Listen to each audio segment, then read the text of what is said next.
back to another episode of Let's Talk with Big Chief and yours truly, Sterile.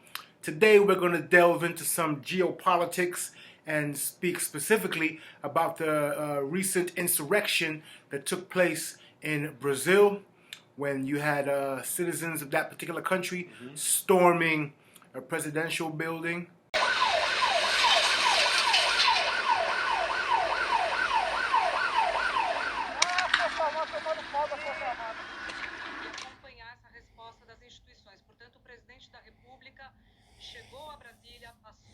Was it a presidential building? Yeah, the presidential building in addition to Congress and Supreme Court. Crazy. The vibe was akin or similar to the January 6th insurrection that took place in the U.S. So let's get into it, Chief.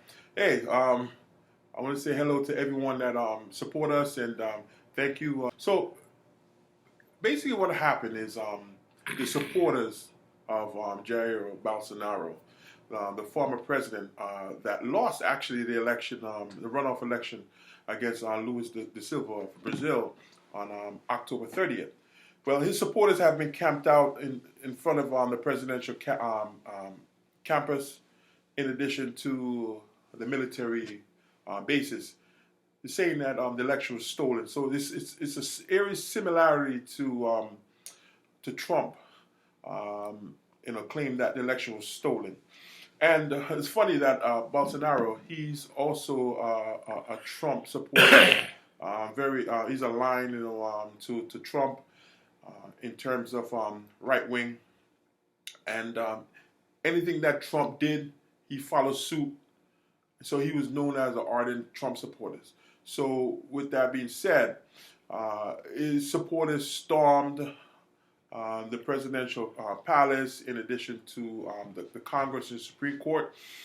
And eerily, it is similar to the January 6th event. Definitely. They trashed the place, urinated, defecated in the hallways, trashed the posters, in addition to the pictures, the tables, and it was all hell break loose. I mean, if you look at the news footage that they've been showing in the Western media, it seems like the exact same type of scenario that took place at the U.S. Capitol on the 6th. I mean, I saw some footage, and I was like, wow, that's like the exact same type of thing. Same thing. And the thing about it is that, these supporters also had the flags draped around their bodies and stuff like that, and sitting down in the chairs and in Congress, and ardent nationalists. Yes. It's I don't know. I think the January 6th insurrection, I don't want to say that it has set a precedent, because this is the first time we have seen it being played out. Otherwise, from what took place on January 6th in Brazil. You could say it was the provenience of those particular actions that followed it, It has kind of like set a precedent for insurrections, so to speak, Yeah. So it's like, now, I don't want to hope that it doesn't spread throughout the rest of the world, because now, individuals that vie in the election and loses, they're going to use the same strategy, tactics. To say that, hey, I lost because the election is stolen, and because it's stolen, I'm going to basically just go and tell my supporters to go out there and start rioting and taking over presidential palace or prime minister palace or whatever it is, Congress. It's terrible. I mean, the current leader of the country, Lula, he has been on record as saying the police are guilty of explicit connivance. I mean, so as far as this footage that I've seen, I didn't really see any police interjecting or, trying to prevent the attacks from happening. Basically the same as, the January 6th insurrection. Well, at least the January 6th insurrection to be fair, some of the police were putting up a fight to keep them out until they became so overwhelmed. That's true. They just had to just say, That's true. You know, it's either putting your life at risk and some of them did put their life at risk. And I think it was like 5 of them that died based on what took place on January 6th. But from the footage, from what I've seen in Brasilia, which is the capital of Brazil, where the Congress and the Supreme Court and the presidential palace is located in one complex. I didn't see any security forces on the ground, and they were just able to just go back and forth within the complex and just all hell break loose there. It seemed like a free-for-all. They were just storming it, with no type of regard, and it was really a melee. Yeah.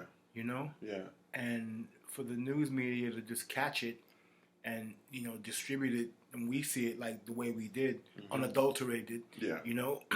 Excuse me. It was definitely a sight to behold.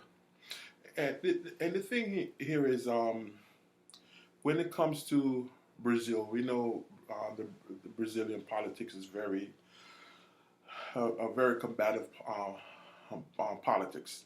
Now, this little history behind De Silva, who was the current president, and he was also the former president, and he was in the past he was arrested and charged with fraud, and this is like over 12 years ago, and I believe in 2019 he won his appeal and they released him based on the Supreme Court overturning the conviction. Now, he was very popular in Brazil, and Bolsonaro, during his reign, he did a lot of unconventional things in Brazil that the people were not in agreement with. Hence, they voted him out. And during the election, as I mentioned before earlier, he had a runoff with Bolsonaro, and Bolsonaro lost. And Bolsonaro, he has never conceded. Now, he's currently, after he lost the election, his supporters started camping out, but he left and came to Florida allegedly for treatment based on him being attacked. A stabbing. Yeah. And so he is having complications. He's in Florida in the hospital, what have you, currently. But he's still at odds because he's saying that the election was a fraud, the election machines wasn't working, and the Brazilian Supreme Court and the police investigators found that this was not so, and his claim is not valid. So it's eerily similar to what we have seen with Trump. Yeah, man. I mean, as far as Bolsonaro's politics, he is, right wing? Yeah, it's right wing. And, the similarities between him and Trump are very, very much visible in terms of their style and their approach to, the way they govern. Yes. And it's just interesting to see, man. I mean, these are some very serious times, Yeah. I mean, given that it's the beginning of 2023 and, for it to manifest the way it has been, I mean, to be fair, these people have been camped out for the past few weeks since the election has taken place, and his supporters and, his hierophants have been, in position basically to really, execute this type of action. And the funny thing here is that not only that they're camped out, they've been camped out, but the authorities allow them to start swelling in numbers, right? And then they also, like I mentioned before, camped out in front of a military base. Like, that's crazy. Which military allow individuals or group of people to be camped out in front of their base? Not in America. Not in America. Not in America. Not in a lot of other places, because once you start camping out in front of a military base, that's a threat. And most military is they're not going to be in agreement with that. They're That going will to try be- to that clear will your be way. perceived as a threat and Yes. immediately neutralized. Correct. So, who allowed this to happen?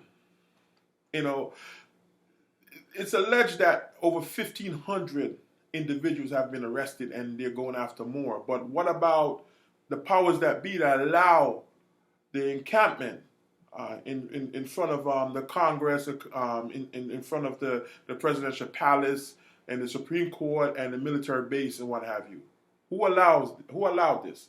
You know, the government of Brazil has to take a look at this, just, you know, in terms of higher ups. There'll be some accountability, Yeah. we hope. Mm-hmm. But, you know, in the meantime, in between time, stay tuned. Mm-hmm. Chief and Stero will definitely keep you updated as to the goings on and as the proceedings transpire. Yes.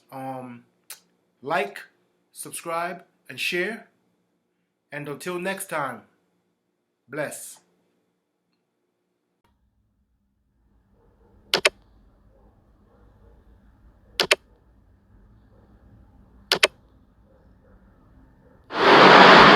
socialmobi.com